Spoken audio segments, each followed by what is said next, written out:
Welcome back to the railroad, everyone. You'll notice today I'm not in my normal engineer's hat and coats.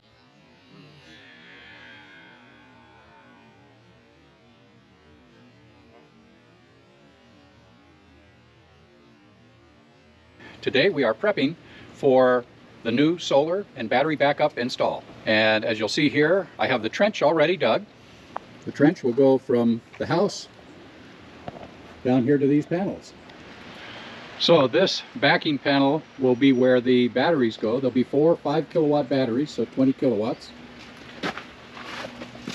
And then here, there'll be a new meter panel here, which won't have all the breakers on the sides. Everything will be connected into a main box, which will be here. And then the Enlighten control box will be here. And this outlet, this meter base will be gone. The EV charging station will still be here. This is our generator shed, and here we have an outlet to go from the electrical panels out to the generator for auxiliary power if we ever needed it. Now that we'll have the battery backup, we shouldn't need it. And up here on the roof is where we will be putting 34 more panels. And as we walk over this way in the backyard, we have 10 panels already set up on a rack back there.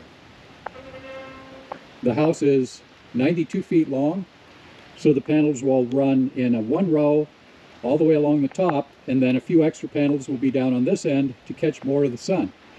I do have a few trees here that will be in the way for late afternoon during the winter and such, but most of our power will be generated during the summer. So let's continue with this when we get some more set up. Each of the 5 kilowatt battery units are mounted here.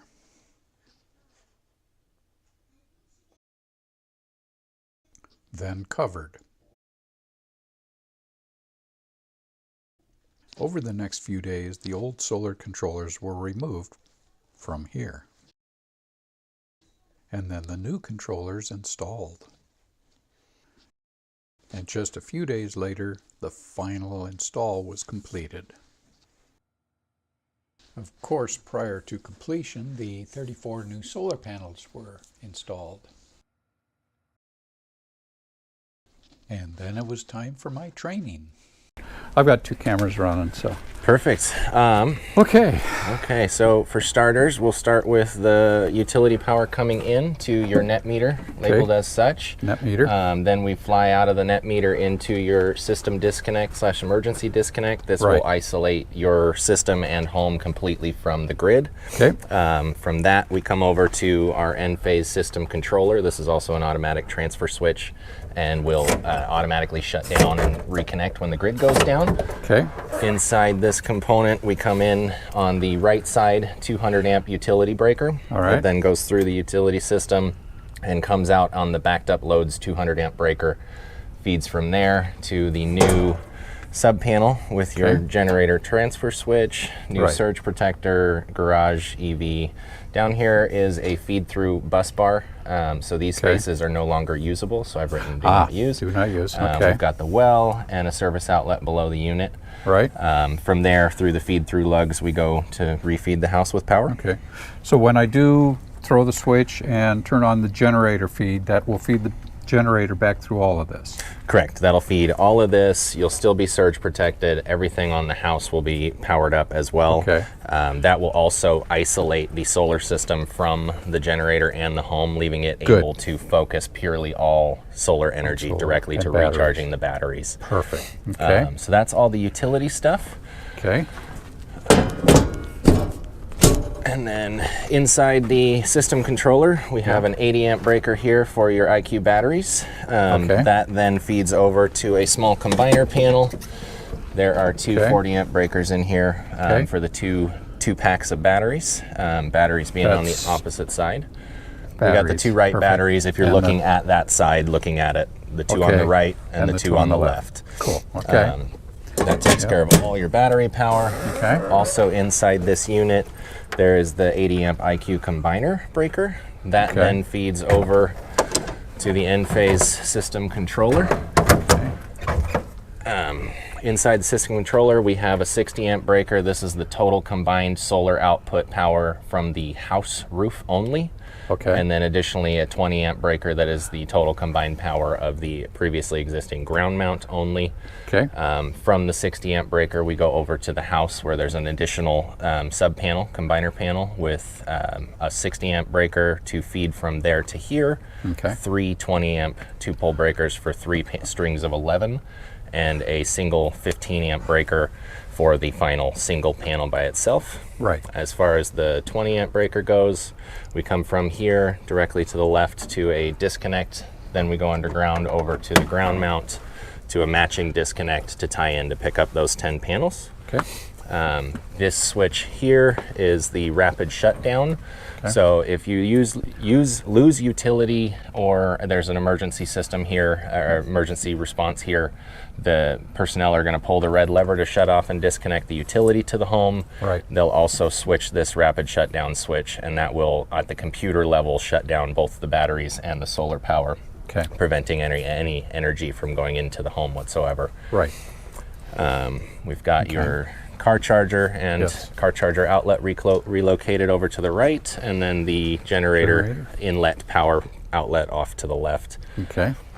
And one quick question. Mm-hmm. The wife wants me to know, if the grid goes down and it automatically switches to the battery backup, is there any type of alarm, or can I set an alarm on my phone? The app can be programmed for notifications of the email, the text, as well as a push notification directly to your phone. And you can change those settings, whether it's a solar panel that's not communicating or producing power, same for the batteries, utility loss and reconnect, anytime the grid changes or the battery profile changes, whether that be full backup for emergency purposes or self-consumption to eliminate utility costs as much as possible. Okay. I take it that's under the settings? Correct. That'll be in settings, and then profile. There we are. No, my notifications. Under account, my notifications. Under account, my notifications. And okay. I'll find your options. All right. And then I can go through that. And yeah, and this is currently set to receive only recommended notifications. So if you'd like to get notifications of all those types, you need to uncheck the receive only recommended, and then create your custom my own list of what you would like to get. And I'll go over that with the wife, and we'll set up everything. Okay, cool. The rest of it, I imagine, is just learning. And yep, absolutely. At a glance, you can come to this box, and you should at all times see these 3 lights at the top. Okay. The first light from the left, there's also a sticker on the door that explains what these are for. Oh, okay. The first light with the cloud logo is the connection to the internet. When it's green, you're set. If it's red or blinking, it might be reconnecting or disconnected. Okay. The second button is only for troubleshooting and programming purposes. It creates a Wi-Fi unit from this device to connect for programming. And then the third and fourth lights have a lightning bolt and an opposing arrow signifying power production and communication from the microinverters. Okay. If those ever turn red, that means one or more of those devices is not communicating or producing power, depending on if it's the lightning bolt for power or the arrows for communication. Okay. So the 3 green lights as they are is exactly what we're hoping to see. And so if I have one panel that goes out, it'll show here is a red on the it'll show a red light. It'll show if it's producing power error or if it's a communication to the computer error. And you'll also see that on your app with a notification, either in the app or with whatever 3 notification choices you've gone through. Right. Do you want to move to the back? Yeah.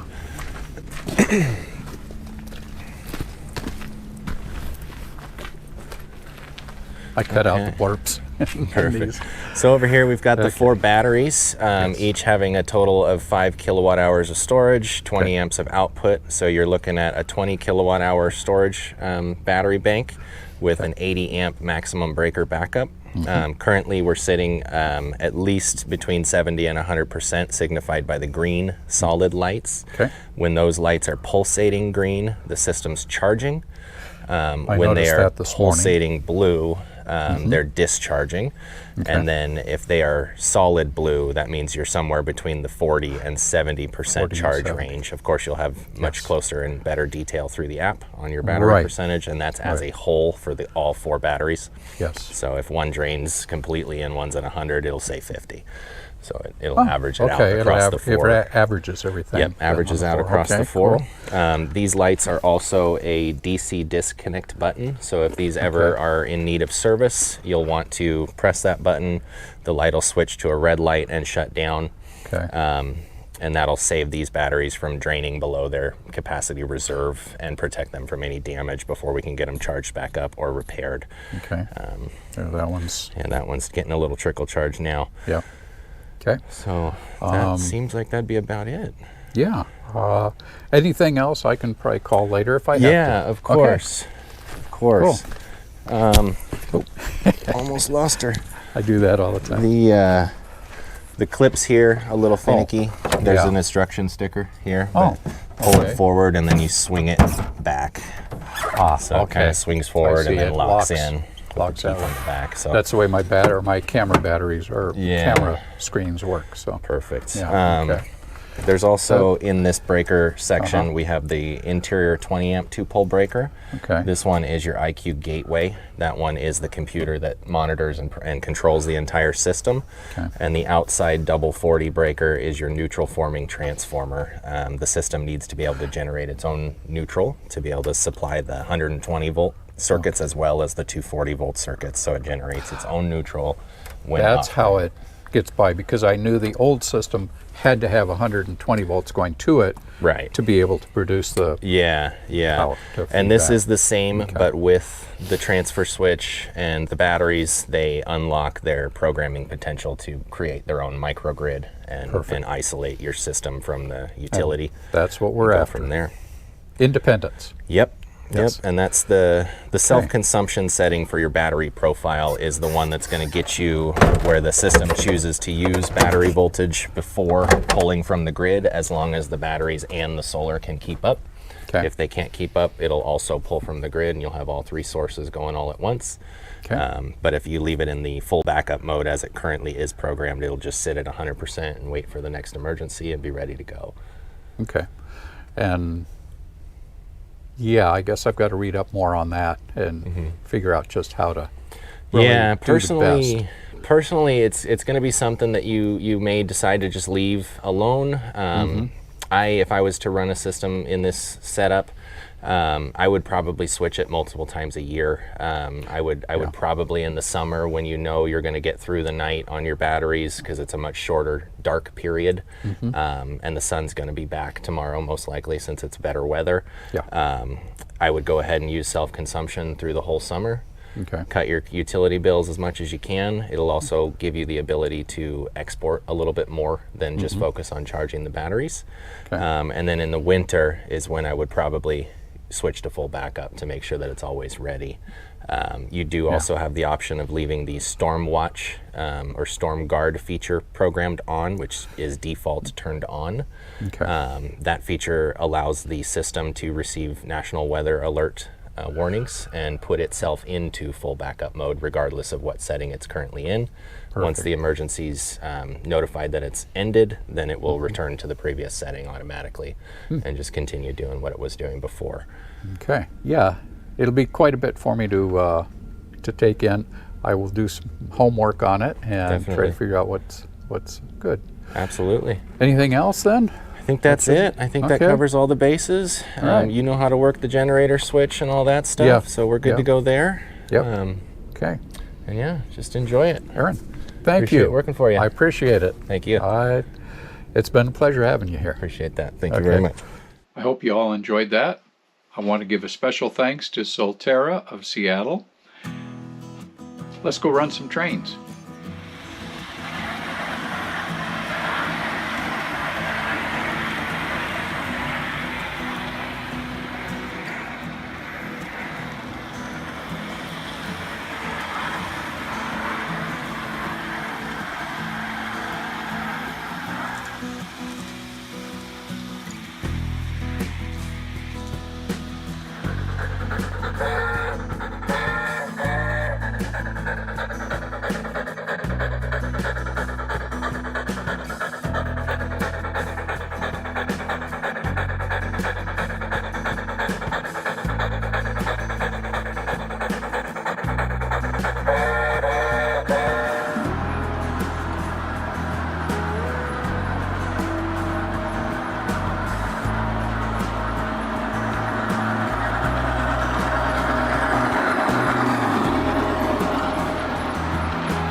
Well, I hope you enjoyed all that. I really like the new solar panel setup we have and the battery backups. Be safe, stay healthy. We'll see you down the rails, and God bless.